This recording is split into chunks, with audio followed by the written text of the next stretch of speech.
All right, I'm continue. I'm continuing to speak about the three pillars in our nations according to Thailand uh, fundamental or foundation that have been established for hundreds of years. So the first thing is religious. I have been talking about already, and for this video, I would like to speak about the nations. You know, nations nations is not only the place, it's not a land. You are not only sitting and look at the world map and you say that, oh, this is Singapore, this is Singapore nations, oh, this is Spain, this is Peru, or this is Brazil, or this Germany. No, nations is a kind of concept of a group of people that they share similar culture, similar thoughts, similar way of life, and of course they share the same languages. Nations is a group of people who speak the same language, have the same culture, or even similar. Or this is not the this is not the only case. I mean, in one nation there are able to be variety of cultures, but the nations is mean people, a group of people who share something, who share language, who share culture, who share way of life. For example, cuisine, religious, languages, and even there are different group of people.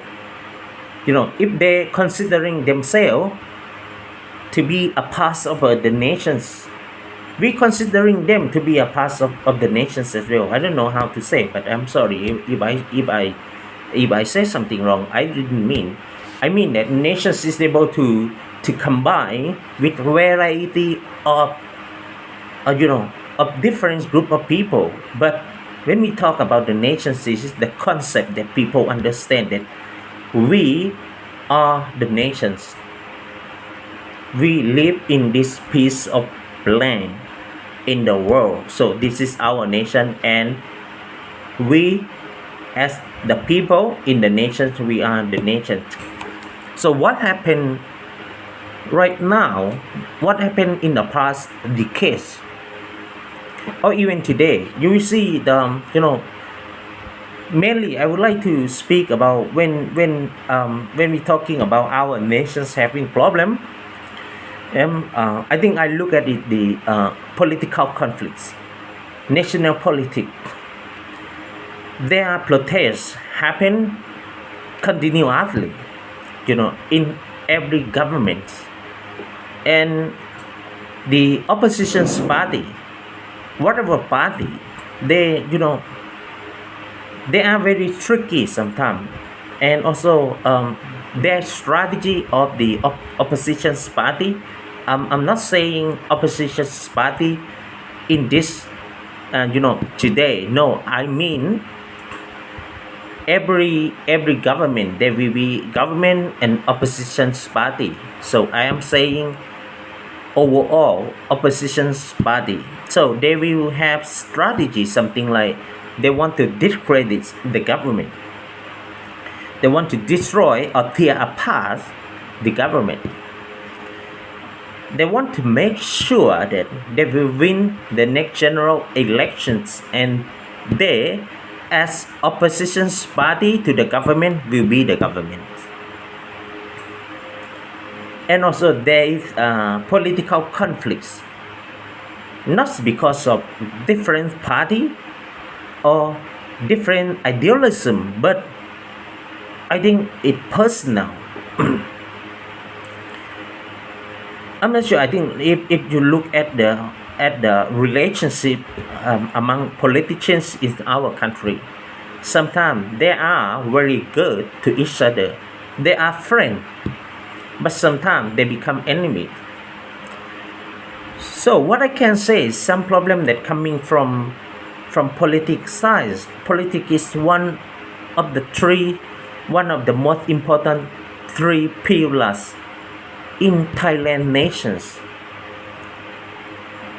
Okay, when we look at the political conflict, sometimes it's like um, it's happened because of personal problem. And then if you are a politician or or um, or a public figure, and there are hundreds thousands of people believe in you,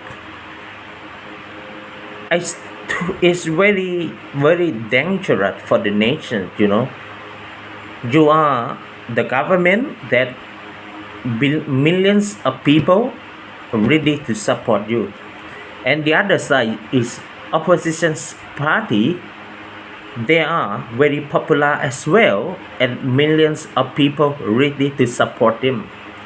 So what is going to happen if the leader of opposition party or the most popular figure and speak or provoke their supporter to protest, to go to to confront with the government, to protest, to fight. What is going to happen? Chaotic.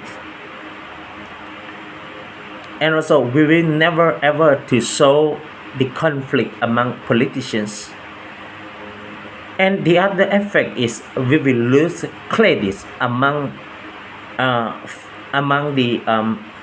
international businessmen or international organizations that they